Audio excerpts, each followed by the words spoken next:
Dans cette vidéo, je vais te présenter la partie écologique, biologique de mon élevage de poulets.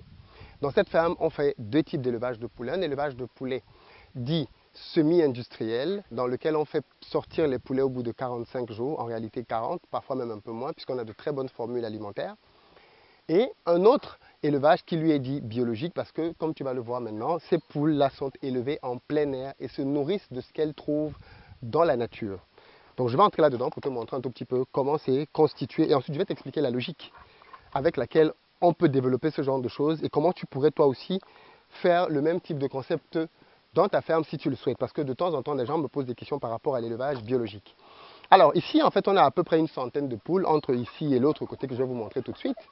Et en fait, ces poules-là, comme vous pouvez le constater, vivent en plein air et se nourrissent par elles-mêmes. On leur donne juste du maïs comme base alimentaire quand même, et le reste, ils se débrouillent. Regardez comment est-ce qu'elles ont rendu le sol totalement propre, parce que bien évidemment, elles te le nettoient pour pouvoir se nourrir. Et donc, ce qu'on va faire donc maintenant, c'est qu'on va simplement élargir ces grilles, parce que là, ils ont fini de faire le travail ici, et on va aller leur donner un peu plus de nourriture en élargissant. En fait, on veut même les laisser se promener en plein air, on a juste un peu peur des serpents. Donc pour le moment, on va élargir les grillages, mais viendra le moment où on n'aura plus le choix. Je pense qu'on va ouvrir les portes. Ils vont aller en journée manger, le soir revenir simplement se coucher. Ils sont assez intelligents, ne vous inquiétez pas, ils ne vont pas se perdre. Il faut juste éviter qu'il y ait des prédateurs type des serpents et autres. Mais si tu parviens à éviter ça et à sécuriser ça, normalement, les poules savent très bien faire leur job. Donc dans cet espace, qu'est-ce qu'on trouve? Là, ce sont les feuilles de cet arbre que j'ai coupé tout à l'heure pour leur donner à manger. Aussi simple que ça. Et donc, je disais, dans cet espace, en fait, là-dedans, quand ils veulent se reposer, on leur a fait des petites loges. Ils vont là-dedans pour se reposer. Et quand ils veulent pondre, c'est là-dedans qu'ils vont pour pondre des œufs. Donc on a ici à peu près 4 ou 5 poules qui sont en ce moment même en train de pondre des œufs. Et vous allez constater qu'on a ici deux races. On a les poulets dits du village, c'est-à-dire ce sont des races locales, très solides, avec une très bonne chair, mais qui prennent 6 mois à être comestibles. Et puis on a ce qu'on appelle des pantalonnés qui, eux, prennent beaucoup plus de volume, beaucoup plus rapidement, qui sont très agréables aussi à la consommation, mais là aussi qui demandent un peu plus de temps. C'est un mix de ces deux-là que l'on met ici pour pouvoir leur permettre de pouvoir vivre ensemble. Quel est le principe pour nous? Le principe, c'est que ces poules-là donnent des œufs. On prend ces œufs-là, on les amène à la maison, on les met dans une couveuse qu'on a fait fabriquer localement d'ailleurs par un jeune homme qui s'appelle Dagobert, qui fait des couveuses ici au pays. Et il fait vraiment de très bonnes couveuses. La couveuse qu'on a à la maison est totalement bonne. Et moi, j'encourage ce type de jeunes. Je crois qu'il y a aussi un Brice Kenney qui fait des appareils ici aussi au pays.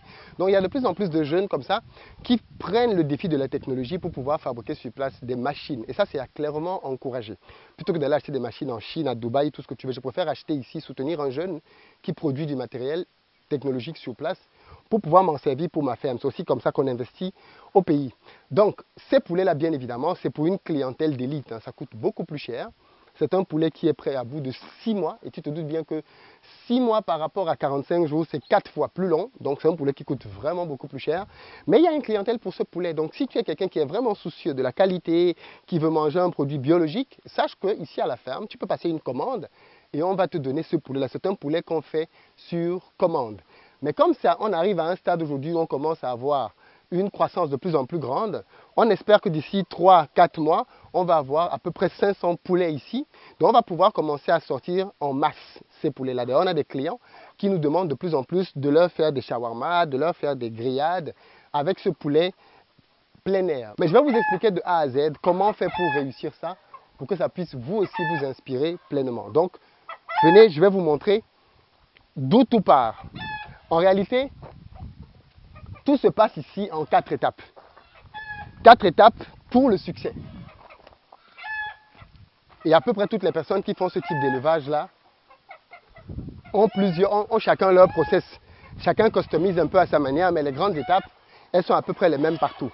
La première étape, c'est celle de la reproduction. Et nous, ici, pour avoir des œufs fécondés, on a créé un espace dans lequel ils peuvent se reproduire. Donc je vais entrer là et je vais vous expliquer un peu plus dans le détail comment ça fonctionne. Ok. Donc, là vous avez cet espace-ci dans lequel je disais on a toutes les races que l'on a ici. Et merci à Conrad d'ailleurs de la ferme Pisada, que j'espère qu'on aura l'occasion de visiter parce qu'il nous a permis d'avoir une variété d'espèces ici à la ferme. Notamment les pantalonnés que vous avez là. Regardez de près. Vous voyez les pieds on appelle ça des pantalonnés parce qu'il a une sorte de plumage au niveau de ses pattes. Ça s'appelle des pantalonnés, par contre il est bien volumineux et il est grand. Donc les pantalonnés, c'est cette race-là de poulet.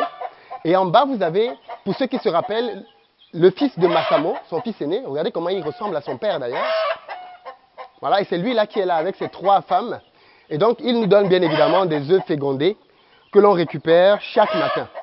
Alors, ici, on a un autre mâle, c'est un autre fils de Massamo, le voilà, avec 3 femelles qui nous donnent aussi des œufs. Celles-là, ce sont 3 sœurs. Et voilà le mâle qui est avec elles. Et donc là, par exemple, vous avez les œufs qu'on a ramassés aujourd'hui. Tu peux peut-être les montrer. Vous allez voir qu'on a des œufs de poule là. Voilà, c'est là. Et des œufs de caille. Très très bon pour la santé. Hein. Très très bon. Et donc, ces œufs-là, vous allez voir que on les récupère donc là. Et c'est là que le process commence. Une fois qu'on récupère les œufs ici, on les amène à la maison dans la couveuse pendant 21 jours. Au bout de 21 jours, quand ces œufs-là nous donnent des poussins, on garde ces poussins à la maison pendant 1 mois. On a une poussinière. Tu peux peut-être tenir ta main si ça dérange. On a une poussinière dans laquelle on garde les œufs pendant 1 mois. L'intérêt, c'est que quand les œufs viennent de sortir, ils ont besoin d'être chauffés. Donc, on a un système de poussinière avec chauffage intégré à la maison là-bas. Et c'est dans ce système-là qu'on garde ces œufs-là. Une fois qu'on a gardé ces œufs pendant 1 mois, on les transfère ici à la ferme. Et là, par exemple, vous avez des petits copains qu'on a ramenés ce matin. Donc, à 1 mois, on les ramène ici. Et là, vous pouvez déjà distinguer les pantalonnés avec leurs pieds qui sont velus, les poulets du village. Voilà, on n'a pas ramené de cailles aujourd'hui parce que les cailles, on les garde un peu plus longtemps à la maison. Mais fondamentalement, au bout d'1 mois, on les ramène ici pour la 2e étape. Et on les garde donc là à l'intérieur du 1er au 2e mois. OK? Et pendant cette phase-là, on les laisse grandir jusqu'à ce qu'ils arrivent à cette taille-là. Vous voyez? Donc, ils grandissent là-dedans jusqu'à cette taille. Parce qu'à cette taille-là, on sait qu'ils sont suffisamment robustes pour pouvoir s'échapper s'ils sont attaqués par un épervier, mais aussi pour pouvoir ne pas se laisser intimider par ceux qui sont derrière. Parce que clairement, à l'arrière, là-bas, c'est une sorte de jungle, en fait. Hein. Si tu es faible, les plus forts vont te dominer. Donc, du coup, l'objectif pour nous, c'est que ceux qui arrivent là-bas à l'extérieur soient prêts à se battre pour ne pas avoir de mortalité. Et donc, une fois qu'ils sont donc là-bas en plein air, ils vivent jusqu'à ce qu'ils atteignent leurs 6 mois. Une fois qu'ils ont leurs 6 mois, on prend 3 femelles pour un mâle, 3 femelles pour un mâle. Et les mâles supplémentaires, les mâles moins forts, on peut les mettre à la commercialisation. Mais ils sont très bons. Hein. C'est juste que ce ne sont pas les meilleurs reproducteurs. Là, on a des cailles qu'on a prises aussi à la ferme Pisada. On les a pris bien évidemment au stade où c'était des œufs. Donc, au niveau de notre couvoir, on les a fait grandir, on les a gardés à la maison pendant à peu près 1 mois. Et aujourd'hui, ils sont en âge de pouvoir produire des œufs, produisent des œufs toutes seules. Hein. Donc, pas besoin ici d'avoir des œufs fécondés. Ce sont ces œufs-là que l'on ramène aussi à la maison pour pouvoir les éclore. Et enfin, on a ici les pintades, qu'on a aussi pris à la ferme Pisada. Très peureuses, les pintades. Dès qu'on approche, ils essaient de se recroqueviller. Mais si vous remarquez bien au niveau de ces pintades, on a vraiment une espèce rarissime là. On regarde un peu de plus près. Vous voyez qu'il y a un qui a un plumage très différent des autres. En fait, c'est un croisement entre une pintade et probablement une dinde. Vous voyez qu'il a une tête de pintade, mais un plumage totalement différent. C'est un oiseau rarissime. Donc lui, bien évidemment, on va le garder très jalousement parce que c'est voilà, très très rare d'avoir ce genre de croisement-là. Et donc, fondamentalement, c'est le même principe. Elles ne sont pas encore en âge de pouvoir donner des œufs. Mais quand elles vont pouvoir donner des œufs, on va faire le même process. On prend des œufs ici, on les amène à la maison dans la couveuse pendant le temps de l'éclosion.